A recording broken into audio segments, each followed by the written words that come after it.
Crockett Promotions review. This is the first Jim Crockett Promotions show, WCW, whatever you want to call it, following their big Starrcade event, which is their WrestleMania of the year. Let's see how they followed up. This is actually probably going to be one of the shorter reviews because David Crockett and Tony Schiavone welcome us to the show. On Starrcade, if you missed it, you missed it, said David Crockett. They have news about the Bunkhouse Stampede later this month. Why I say this review is going to probably be shorter than most is because the first 15 minutes of this show is highlights. I say highlights, but mainly like the last 5 minutes of like 2 matches. It was like the last 6 minutes of Crusher Khrushchev and Sam Houston from Starrcade, which I skipped because I watched the whole match and reviewed it.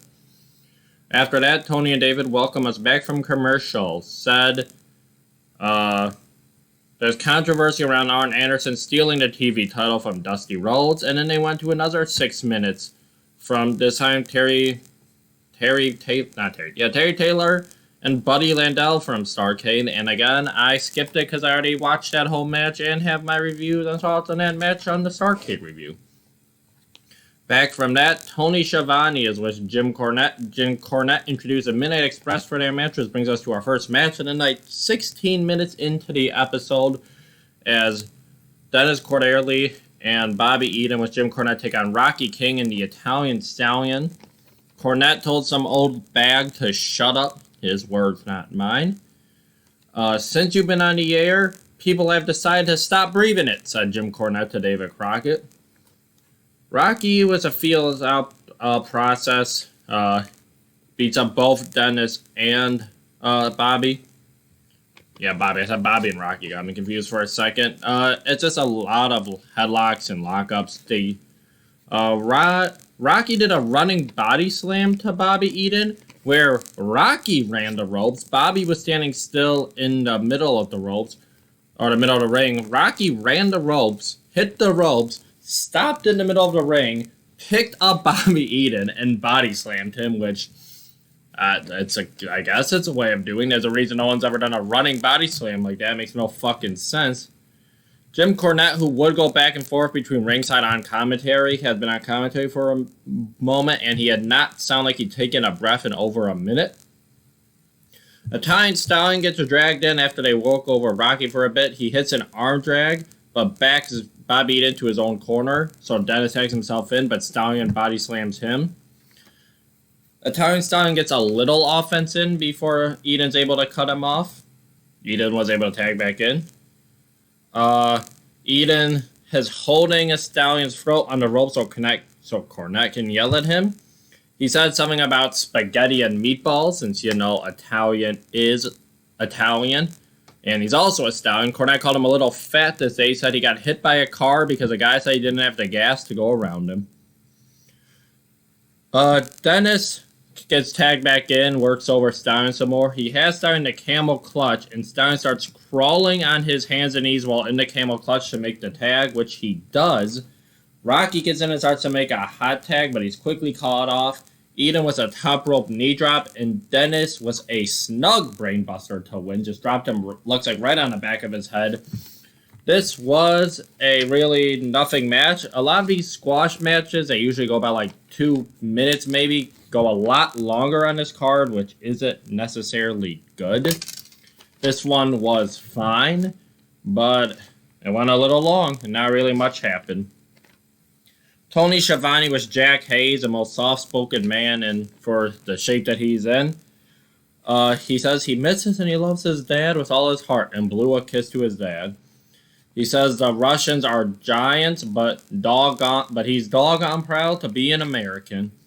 The Road Warriors are legends, but he says if he has to, he'll meet them in the ring. He doesn't know Paul Jones' name, and he told Jones to bring the Barbarian. He appreciates all the love and support the fans give him. He shakes Tony's hands and he walks away. It wasn't a great promo, but he doesn't seem like he's playing a character. That seems like exactly what Billy Jack Haynes would say if this was real. Like, he doesn't seem like he's trying to play a character. He's just being Billy Jack Haynes. the soft-spoken man who says he's doggone proud to be American and misses his dad. They did a recap of the J.J. Dillon and Buddy Landel promo from Starrcade. Again, not really going to talk about that because I already reviewed Starrcade. Which brings us to our second match is Manny Fernandez. Yes, the man who was in a Texas death match, or a Mexican death match with Abdullah Butcher, takes on Tommy Lane. Both men are adjusting their gear early on. Manny hits a headlock takeover, and somehow Tommy goes over awkwardly. They do a little more like basic opening match wrestling. Tommy goes for a drop down, but Manny just drops a knee on him.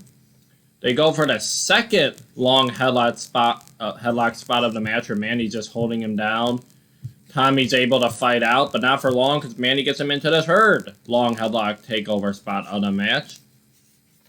Manny finally actually gets some exciting offense going after about 10 minutes of just laying on the mat with headbutts and chops.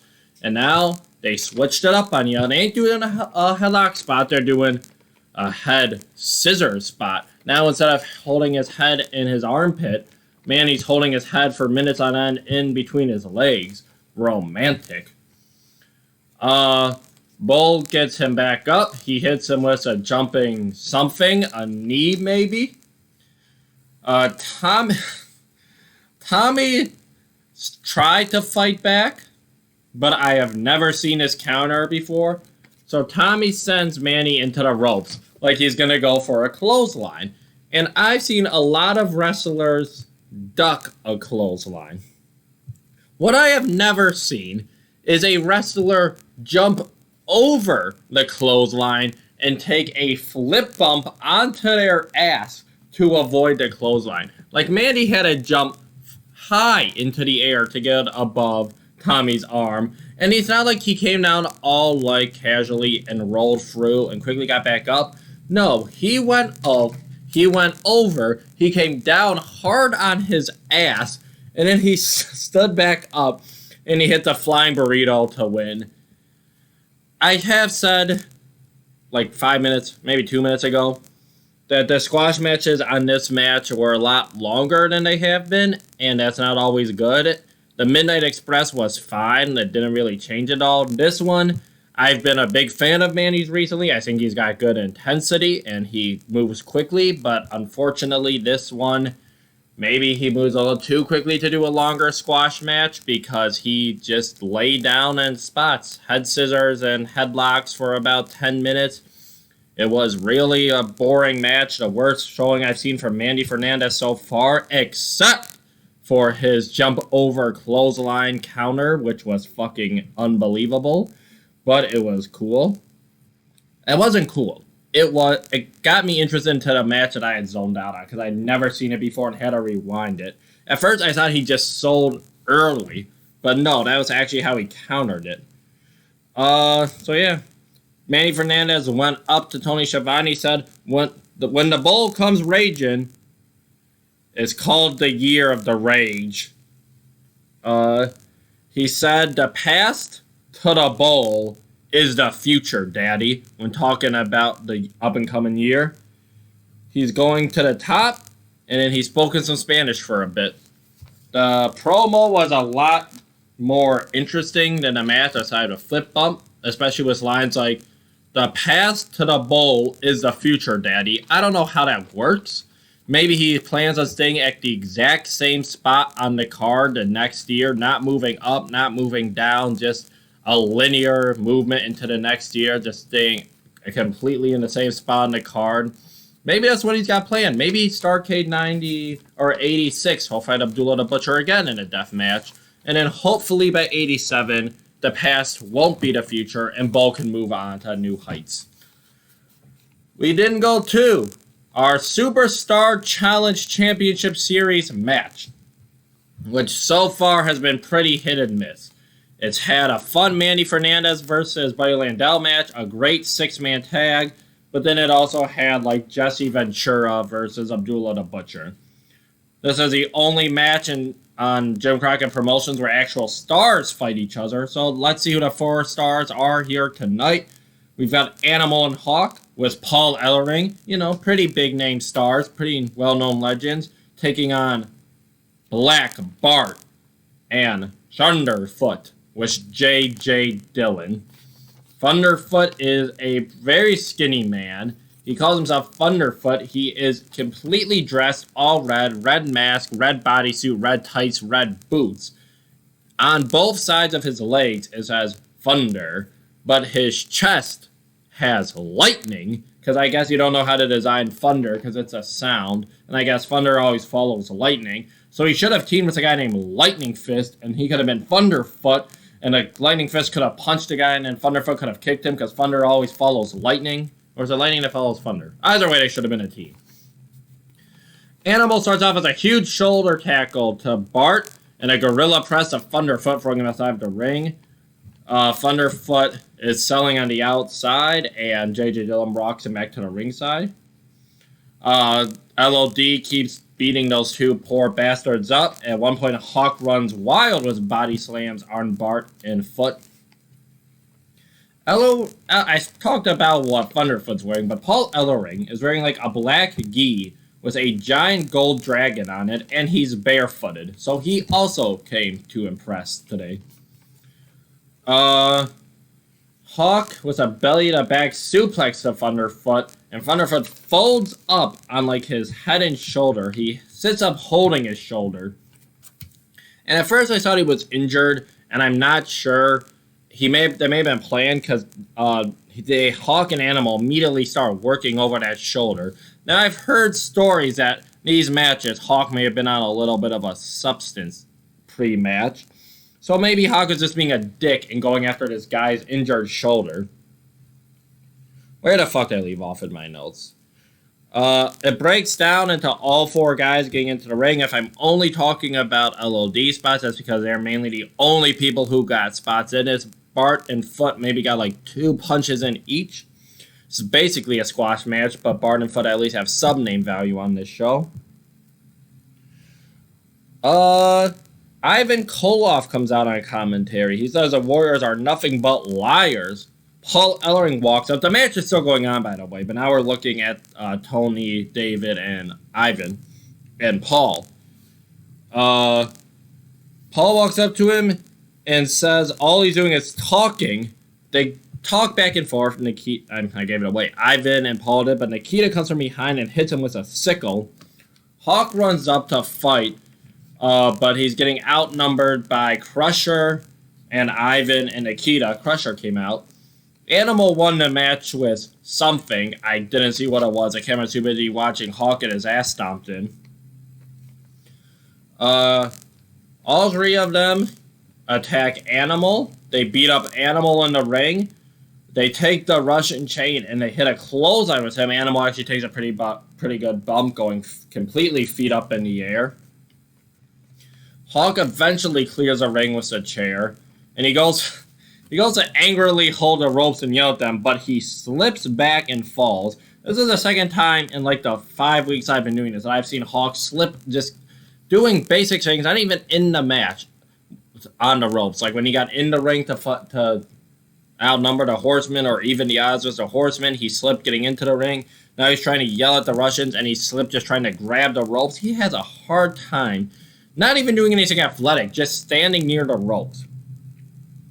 But he checks on Animal. And at first, I thought this was a pretty damn good angle, because it's not like you very often saw the LOD completely beat it down, especially Animal, who they were worried if like he was still able to breathe, getting hit in the throat with the Russian chain. And I was like, damn, they're going to write off Animal. He's going to be gone for like maybe a week or two, and Hawk's going to be pissed. And then Animal got up. They walked over. They grabbed Paul Ellering by the legs. Hawk grabbed him by like the arms. Animal grabbed both of his legs and just one arm. And they just carried Paul Ellering out. So I guess the big injury angle that I saw was coming to Animal is actually coming to Paul Ellering. But overall, it was still a good angle. It's not every day you saw the Legion of Doom completely beat up. So overall, a good build to their match. Tony Schiavone's was Jim Crockett Jr. Crockett says, from now on, every Superstation Championship Series match in December must be won by pinfall submission. No disqualification. If there happens to be a time limit draw. They take a quick rest period, but then they resume to there's a winner by pinfall submission next week. And I have hopes for this one because the last one was great. The Superstar Championship Challenge Series thing. It's another 6-man tag. Ole Anderson, Arn Anderson, and Tully Blanchard versus Magnum TA, Sam Houston, and Billy Jack Haynes. Should be a fun match. 6-man tags are usually pretty fucking fun. We go to Ron Garvin versus Jim Jeffers. Jim Jeffers looks like a power lifter. I would call him fat, but you can see some muscle on him. Like, he's wide. He's not fat. He doesn't have like a beer gut that sticks out. He's just a wide build man. So he looks like a power lifter. That doesn't help him from getting his fucking ass beat by Ron Garvin. Ron Garvin with a nice go behind and a belly-to-back suplex to Jeffers. Garvin gets shoulder tackled by Jim, but he rolls through. And, no, I'm sorry. I read my notes wrong. So he's in the ropes. Jim's able to back him up, and he goes for a hip toss out of the corner. Garvin rolls through, and he shoulder tackles Jim down. Ron just slaps Jim multiple times in the face. Jim leaves the ring. Garvin hits a foot to the face right as Jim begins to stand up. Garvin, he's just doing holds. Like, he may not be the most exciting wrestler, but I think so far of anyone I've seen in Jim Crockett or ECW, maybe even today, he's a guy that I could believe the most that this is a real fight. Like, he's not doing anything exciting, but he's just doing holds. And they're weird holds. And he's like rolling around and like just stretching him. And then every once in a while, he'll kick him, he'll hit him. He headbutted him. He headbutted him a lot. I think it was 6 headbutts to poor Jim. So he's doing something like you would see in a fight. Like just headbutts, punches, kicks, holds, stretching. Jim, despite this complete ass beating by Ron Garvin, he tries to fight back. He goes for a middle rope fist drop. Ronnie moves. Ronnie kicks him and jumps on his guts like a standing coup de grace. Just stands on him and then hits the punch to win. A fun beating of poor Jim Jeffers. Okay, I guess I was really wrong about the animal injury angle, because up next, the Road Warriors out here to talk, only about like 5 minutes after their beatdown. Hawk said all their lives they've been together. Nothing like that has ever happened to them. They don't got friends, they don't want any friends, but they're proud to be American. God dang it, or doggone it, whatever the fuck Billy Jack Haynes says. He says the Russians ain't American, which, to be fair, is in their name of Russian and not American. Hawk says if they wanted to start World War III, they're gonna get it. And then I don't think he knew where he was going with this, because he says every promoter in the world they have to sign this match. So, I can't wait to watch WWF, whatever they were doing in November, December of 85, and watch the Russians versus LOD just out of nothing. Whatever CMML or AAW, AAA had going on at the time, they had to book this match. Whatever Japan had going on, they had to book this match. Every territory promotion, they had to book this match. This was the biggest fucking series of matches in 1985. Apparently, every promoter had to book it. They are animals set. No, this is still Hawk, my bad. They said they are vigilantes. They're never going to be happy until they get their hands around the Russians' neck. Animals said Paul Ellering handles their money. He's very important to them for that. All 3 of them morons are going to pay from the USA. He hates Russia. And it was a fun screaming promo. It sets up the match more. Apparently it sets up a lot of matches in a lot of different promotions. Overall, I like the LOD Russian stuff from this show. Probably the best maybe not. There's a promo later on. Probably second best thing on this show. When I said later on, I mean right fucking now. Because up next we get Tony Schiavone and David Crockett with the Enforcer, Arn Anderson. Arn said The TV Championship is the most prestigious title outside the world title held by Ric Flair. But in his opinion, the TV title has something over the world title. It's viewed by more people because it's being defended on TV. Arn asked David Crockett, who has the best win and loss record on the show. I don't think David was expecting this. I don't think, maybe Arn thought he was in AEW where they track that shit. Because David says, well, there are several. Which means, I guess that must be true. All the jobbers are like in one group of terrible win-loss records. And since the stars never really fight each other, they're all clumped together with like 100%, 99% win-loss records. So I guess that's actually true. That's probably the entire roster that has any name value is in the best win-loss record. Arn said he's right up there with the best. He asked when this is a TV title. When is the last time Dusty Rhodes beat somebody on TV? And you know, I've been watching for 5 weeks and I haven't seen him wrestle on TV once yet. So when Dusty actually has the next match on TV, I'll let you know. There's clips of Dusty sitting and talking, but there's no sound. So you're just watching him mouth words because Arn's still talking live. Dusty's on crutches, must be right after the Horseman attack. Tully and Arn Anderson come out, and Tully kicks the crutch away from Dusty, and Arn takes the TV title. He says that he possesses the title, and possession is 99% of the law. There's clips of Arn Anderson beating a guy. He's beating these two jobbers. He is the gourd buster. He asks David Crockett, would you like to take this move instead of them, David? Look at that. You're a 200-pound man. You go up, you come right back down on your face. You ain't getting enough from that. He says those were title defenses. He is a fighting champion. David said, Arn, it you want it, come get it. What? Oh, David said to Arn, if you want it, come get it. There's clips of Arn talking to Bob Caudle when Dusty came from behind Arn Anderson and hit him with a... Okay, I forgot about this almost, but now I remembered. So, it's not a wrestling chair. It's like one of those old school chairs that you would find, well, in a school that you sit in. Not like the completely hard ones, but the pretty fucking hard ones. They got kind of like the roundish bottom, so like your legs can go down easily. It's not like a complete square. I'm not describing this well, but you know. Dusty just takes this and legitimately bops it off the top of Arn Anderson's head like an asshole. Arn Anderson goes down probably in a lot of fucking pain because this didn't look like a gimmick chair, and Dusty did not handle this lightly. Dusty takes his title and walks away. Arn Anderson rightfully says, did Dusty Rhodes, when he came in, did he do this attack to Arn's face or did he do this attack to Arn's back? He said it was not eye to eye, it was back to eye. He said he never jumped a man from behind. When he took the title from Dusty, he was looking him eye to eye. It's not his fault that Dusty fucking fell over. He says that he is the champ and he will get his title back. Fucking great promo by Arn Anderson with the Glock and saying shit on fire in people's home. Fucking Arn Anderson's making it as one of my top favorite wrestlers of all time.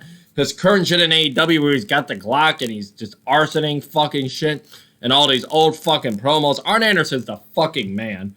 Then they show clips again of Dusty Rhodes bopping him on the head with a chair like a dick. There's clips from Magnum's promo from Starrcade, and again, not going over that, I reviewed Starrcade. Tony Schiavone and Jim Crockett Jr. with the TV title on the podium. Jim said a tournament will be happening for this vacated title. Starrcade changed the course of history, not just wrestling history, human history. So, you know, when you're going into your 6th grade history classes, first day of middle school, and you open the page and you see, oh, World War I, World War II, Dusty Rhodes steals back the fucking TV title from Arn Anderson. Arn Anderson pulls out a Glock and shoots his son. I just realized that's his son. Never mind. All right. On January 4th, to counter the Tokyo show, there's a one-night tournament for the TV title. And I don't know if they did January 1st shows back then. I don't even know if New Japan was a thing in 86. Probably. If there was a January 4th show in 86, I'd try to find it and watch it and compare it with this TV title tournament, see what was better watching. I'll just maybe read the results. They wanted to show how important the TV title was. By the way, this is like your main event angle, which means Ronnie Garvin and Jim Jeffers was your main event match. Usually there's like 11 matches on this call. There was 4. They had clips of the Bash 85 tour, where Dusty Rhodes won the TV title in a steel cage against Tully Blanchard. It was one of those matches where, like, the ring is on a football field and it looks fucking awesome. Tully's about to go for a pile driver, but Dusty's able to backdrop him into the cage. They keep on fighting. Tully tries to run out of the cage. Dusty is able to get him, cuts him off on the top rope, and he hits an elbow and Tully falls from the top rope to the mat. Dusty goes for an elbow and Tully somewhat moves, but Dusty still kind of lands on him. The baby doll hands Tully something, but that don't mean shit because he turns around and Dusty hits him with a pile driver to win. But the field did go crazy, and even though that wasn't a very great description, I didn't see most of the match. It was probably a really good match. And that's how the show ends. The show ends with this clips of a Bash 85 match. So, overall, this was not a great episode. I don't like doing star ratings. I think they're overdone. But I do have something else. I've got categories now for the show, where I go over the great, the good, the meh, the bad, and the horrible. Which I just realized is 5 categories. Never mind. So it's a 5 categories, whatever. The great. I had Arn Anderson's promo in the good, but it could be in the great. This was a really good promo by Arn. I'll probably move it to the great. Arn Anderson's promos are one thing in the great. The good. Hulk and Animal versus Bart and Foot in the Russians attack. I'm clumping it all into one big angle. It's the one time where stars actually fight, although it's basically a squash match because Hawk and Animal killed them like they were jobbers. But you actually had stars the one time on the show. It wasn't bad. The Russian angle was good. So overall it was good. Ron Garvin just beating up Jim Jeffers. That by itself got into the good category. LOD's promo delivery was good. And the meh was the Midnight Express versus the Italian Stallion and Rocky King. And there was nothing bad, but nothing really good about it. Mandy Fernandez's promo was meh. Again, nothing bad, but it didn't really make much sense, the past being the future. And the LOD's actual promo itself was meh. Their delivery was good, but what they had to say was kind of meh. The bad. 15 minutes of Starrcade recap promos. Billy Jack Haynes promo, as much as it pains me to say, because he seems like such a nice guy, but just not a great promo. And Mandy Fernandez versus Tommy Lane, as much as I like Mandy, that was a bad, boring match. Luckily, there's nothing horrible on the show. So, overall, this was a middle-of-the-road show. I guess it would probably most likely fall into the meh category. Which I guess, if we're rating star... No, because they're not saying that this is a 3 out of 5. No. Okay, fuck star ratings. This was a meh show. This wasn't a good show. This wasn't a bad show. This wasn't a great show. This wasn't a horrible show. It was meh. Which then brings us to ECW Hardcore Television, Episode 4, from April 27th, 1993, which I forgot to write. Hold on one second. The WCW is Episode 48 from November 30th, 1985. So ECW Hardcore TV. Jay Scully and Wonderful, I forgot his name, I was just writing as Wonderful. Welcome us to the show. The mics are not working very well tonight. I did not catch a lot of promos tonight because the mics are sounding awful. Eddie Gilbert comes out behind a commentary and makes faces while they're talking. He takes the mic and says that he is a guest co-host. He ran Terry Funk out of ECW. He said he heard Terry Funk say, "I quit, I can't take it anymore." They went to a video of a match between Gilbert and Funk. And Gilbert is slamming Funk against a table that's against the ring. Funk picks up a fucking two-wheeler. And, like, I wanted to know what he was going to do with it. But the ref took it away, sadly. I want to know how he's going to hit Eddie Gilbert with a two-wheeler dolly. And then they cut out of it. There's an ECW special announcement saying the video was so graphic they couldn't play the rest of it. Well, Funk was not ran out of ECW, and we will hear from him next week. So that's a good highlight for ECW, already off to a good start.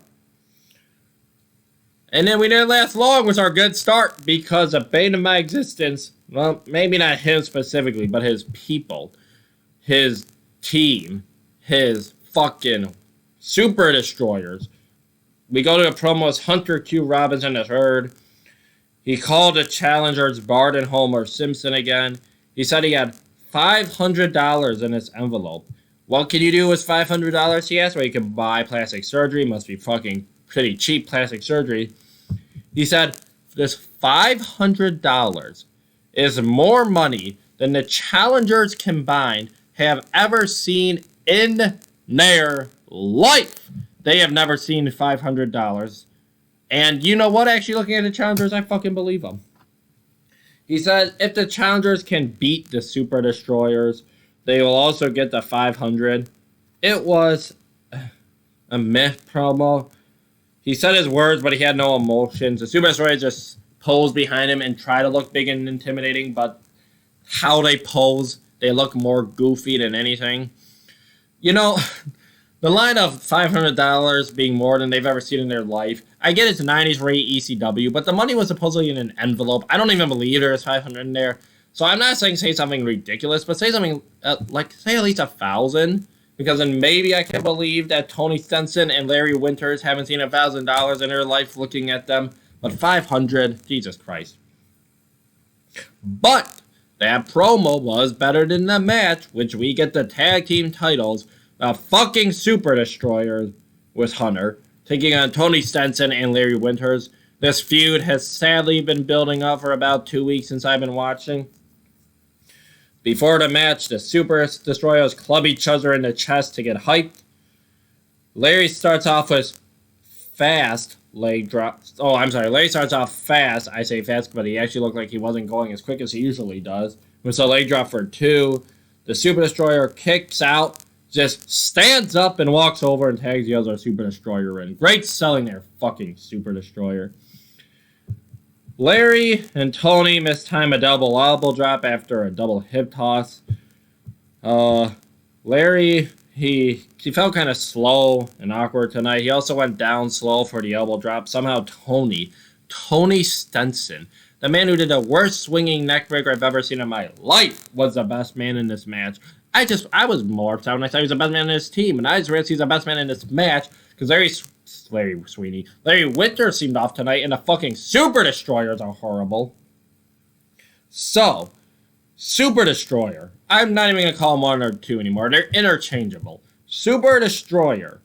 He hits a... Oh, I'm sorry. I skipped a part of the match. Tony hits an arm drag, and it led to both men getting up and stumbling into a lockup.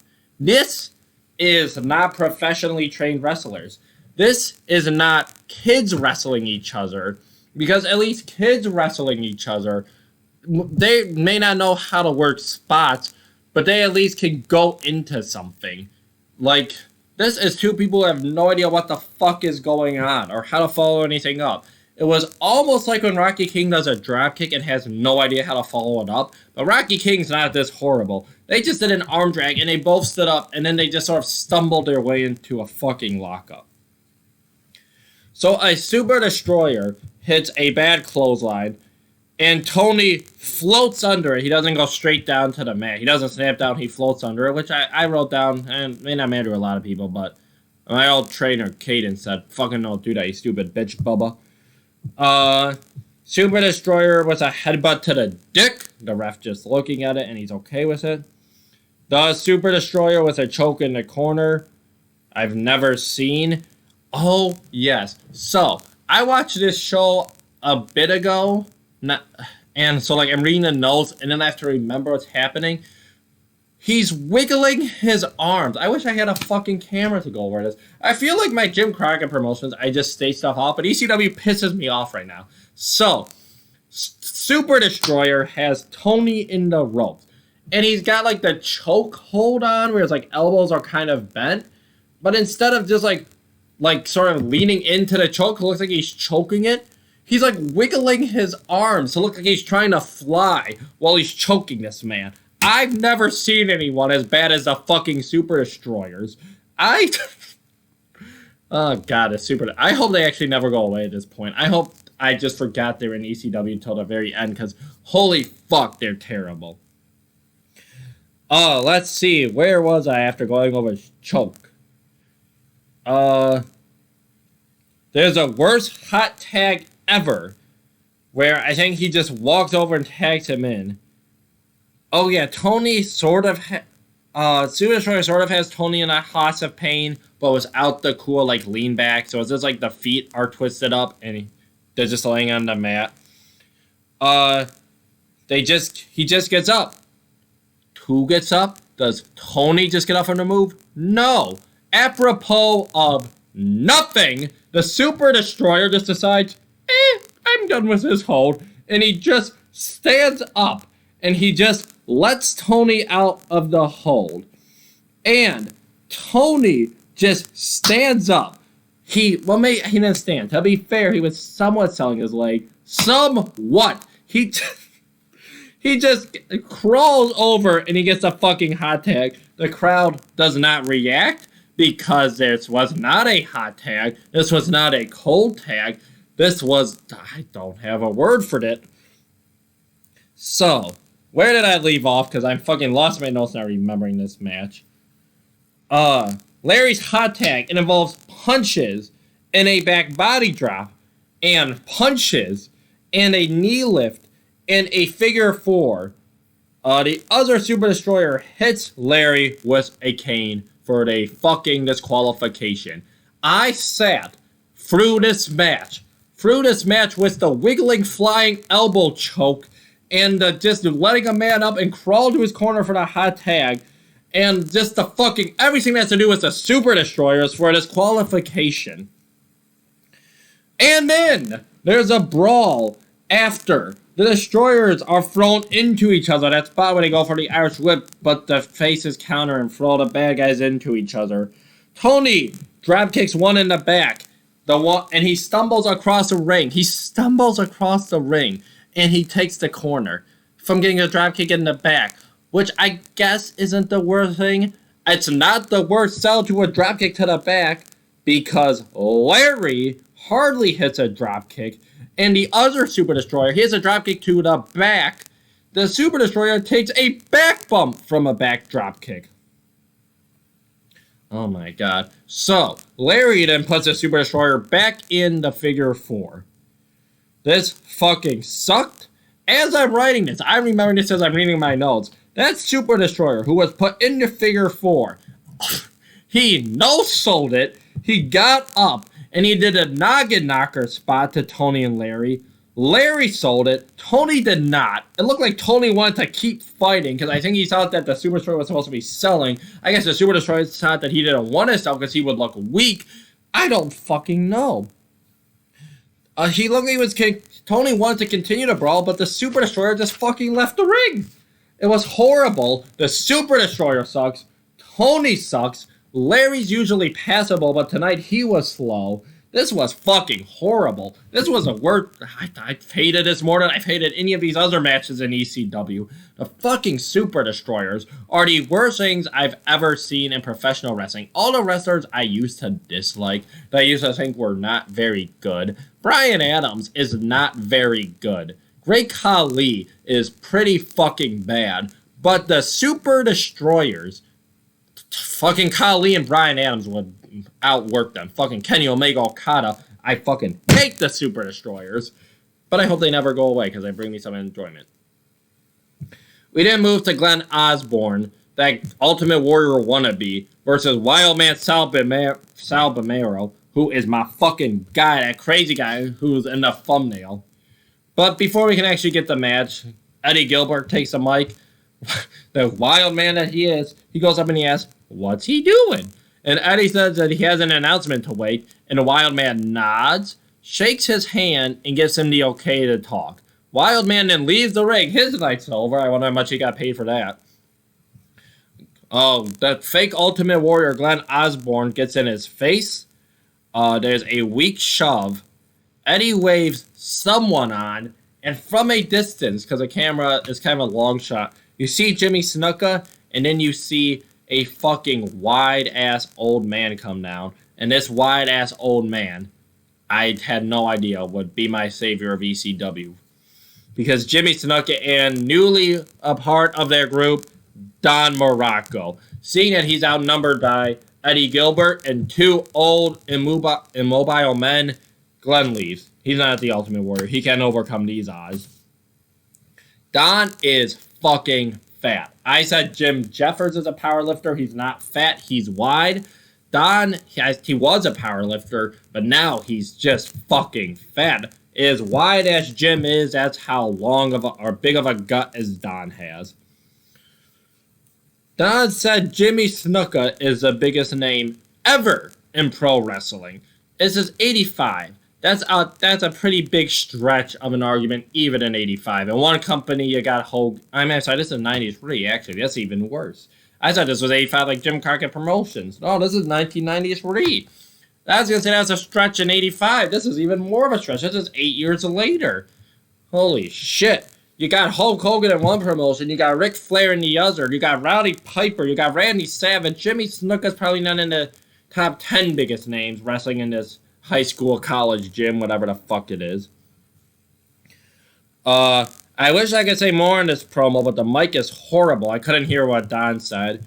Jimmy Snuka said we're about to see what we've never seen in our lives. Morocco said something into the mic. It was a bad promo, mainly because the mic was fucking horrible, but luckily, Don Morocco actually looked happy to be there, and luckily there would be a backstage promo with those two that I would hear a little better.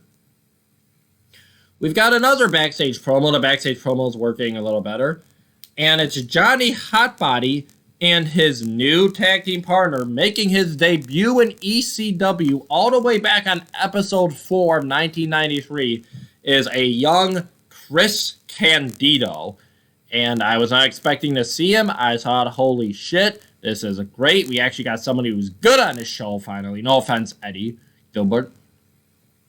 Candido's wearing a pink and white robe. Johnny's wearing the pink robe. Candido wearing a pink and white, like I forgot what they're called, but if you look in the thumbnail, because Eddie and Johnny will be the thumbnail, you'll be able to tell. They said that they are now Christopher and Jonathan. They're not Chris and Johnny. They're Christopher and Jonathan. They're ready to fight anybody. They are the Suicide Blondes. Johnny ain't fucking blonde. So I guess Chris is blonde and Johnny is a suicide part of the team. Which brings us to our next match is JT Smith with Tommy Cairo takes on Christopher Candido and Jonathan Hotbody. Hotbody and Cairo have been feuding since about the first episode, maybe the second, of ECW Hardcore TV. And this, I'll give this match credit. It wasn't a standout match. It wasn't a great match. It was kind of good. It was fine. It was passable. It was the best match in ECW history up to this point. So they start off. Cairo hits a hip toss and punches both Suicide Blondes. They retreat outside the ring. The Suicide Blondes are able to double team Cairo while the ref is distracted with JT. They keep working over Cairo. Candido misses a drop kick, and Cairo tags out. Candido gets up and tags out himself. There's a lot of getting up and tagging out on this show. Now, I was able to overlook it because it wasn't as bad as a Super Destroyer earlier tonight. Candido gets knocked down in the corner. It broke down to a 4-man spot early on. Candido gets knocked down in the corner. He's sitting in the corner. Hotbody gets thrown into him, so his ass is in Candido's face. They keep on fighting. All 4 men are still in the ring. The refs is letting it go. Chris Candido gets Irish whipped into Johnny Hotbody. They keep working over the heels for a bit until they're able to fight back as Candido hits a nice suplex. Although he's quickly cut off again as JT and Cairo continuously work over Candido's arm with arm wringers. They keep tagging in and out, holding Candido's arm, doing arm wringers. Cairo body drops Hotbody while he's still having Candido's arm in the arm wringer. That's a pretty cool spot. Johnny Hotbody tried to break up the arm wringer. At one point he ran While still holding Candido's arm, Cairo hit a back body drop to Johnny Hotbody. Where did I leave off? The Suicide Blondes regroup. Candido spits at JT, and he throws Cairo over the top rope. He keeps yelling at JT, so the ref's distracted by those two. Johnny Hotbody does a running elbow drop off the apron to Cairo. Eventually, the faces are able to fight back. JT gets tagged back in. He hits a moonsault, a big moonsault, to Chris Candido, but the rest is distracted by Cairo just being a fucking idiot trying to get in a ring for no reason. Johnny Hotbody comes off the top with an axe handle to JT. He puts he puts Candido on top of JT for the Blondes to win.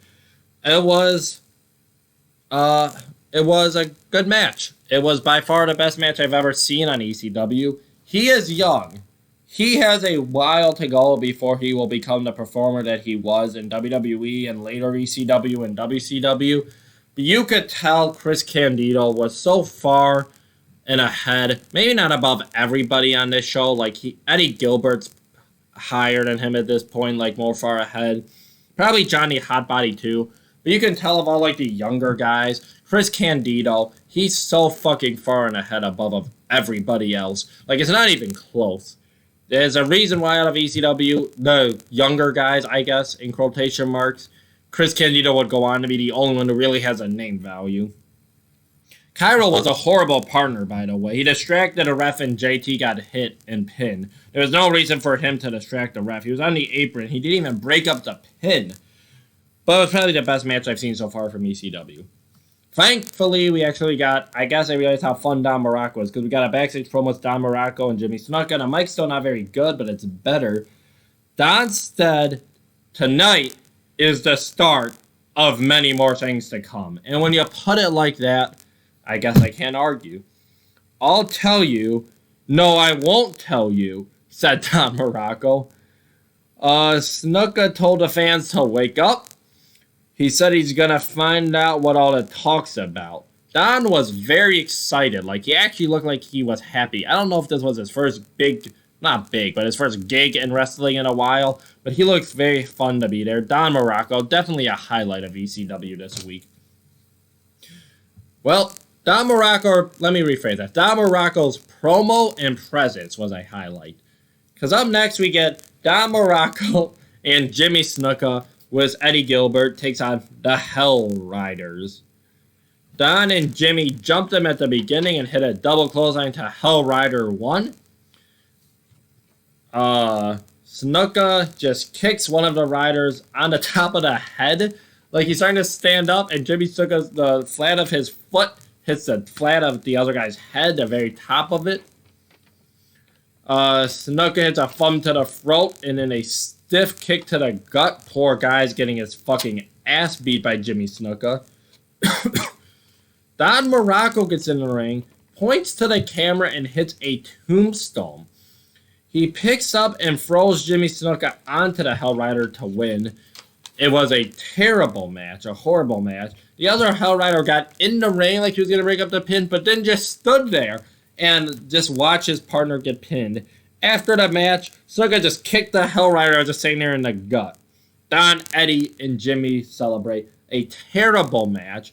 I was surprised Don did a tombstone. I don't know what the fuck the Hell Rider was doing just standing there in the ring. And I'm glad Jimmy Snuka kicked him in the gut. But goddamn, they could have just cut promos and let Eddie Gilbert wrestle, and that would have been fine. I'm pretty sure Jimmy Snuka is a fucking TV champion, too. Jay Scully, he showed disturbing footage of the surfboard attack from last week from Rebel to Sandman, which brings us to our main event for the ECW title as the Sandman was Peaches in his corner. Defends against Rockin' Rebel with Tigra in his corner. For some reason, the match is joined in progress. Rebel already has a headlock in on Sandman. I don't know how long this match has been going on before they joined in. Sandman with a leapfrog, a body slam, and an arm drag. He looks fucking ridiculous in his neon wetsuit. And he did basically the basic wrestling stuff that you learn in the first week of wrestling school, because that's probably as far as he got before he just became the Sandman.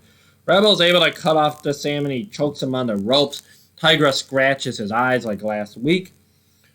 Sandman tries to make a comeback, but Rebel cuts him off with a clothesline and a leg drop.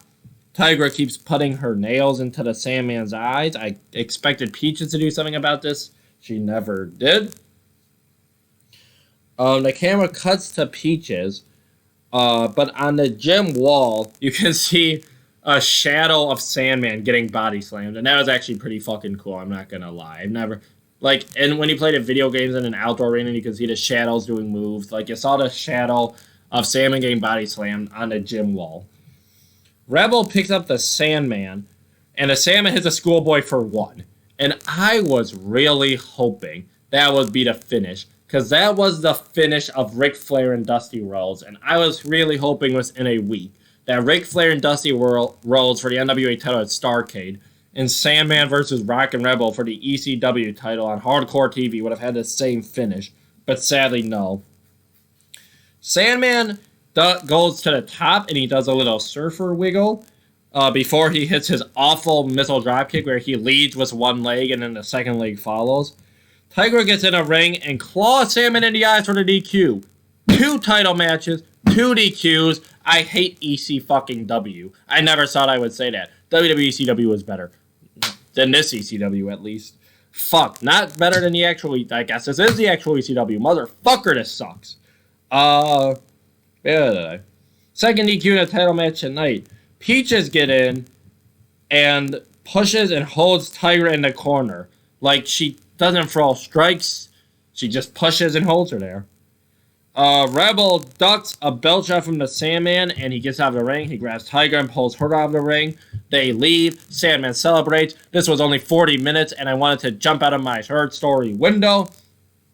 They do a recap of the ECW title tournament. If I'm not watching the fucking Starrcade recaps, I'm not watching the fucking ECW TV title recaps. Jay Scully with Hunter Q Robinson III at ringside. Scully said next week there's a... I forgot to look at my notes. There's a rematch for the tag titles. I gotta sit through this again. Fuck! Hunter said they're crybabies after next week. There's no more title matches. I hope he means for the Super Destroyers. You can crawl back to... Bah! And he walked off. He never... Where would they crawl to? Apparently couldn't think about that. How about the fucking Simpsons home, since they're the fucking Simpsons? Next week, we got the tag title rematch, and Sandman defending his title against someone. They never said there's 2 title matches next week, but 2 title matches this week ended in DQ. So I don't have much expectation for fucking next week, because it's Sandman wrestling and it's Super Destroyers wrestling. Oh yeah, I forgot to do the good, the bad, and the terrible for this show, whatever the fuck it is. You're not getting a good grade. It's not getting a myth grade like WCW did. I'll tell you that. The good, the great, nothing. The good was Don Morocco backstage promo. The meh was Sandman versus Rock and Rebel. JT Smith and Tommy Cairo versus Chris Candido and Johnny Hotbody, and Chris Candido and Johnny Hotbody's promo. The bad was both Hunter Q Robinson III promos and Don and Jimmy versus the Hell Riders. And the horrible was the mics, terrible. The 2 DQs and tag matches, terrible. But you know what was worse? I will take static, the sound of static and a disqualification in every match, instead of watching another fucking Super Destroyer match, which I gotta do next week. Horrible, you know what? Fucking bad episode of ECW. I made the best match in ECW history, but fucking worthless, not worth your time watching. Unless you want to watch a Super Destroyers or a fat Don Morocco say he'll tell you and then not tell you nothing. Holy shit, this sucked. See you next week for more.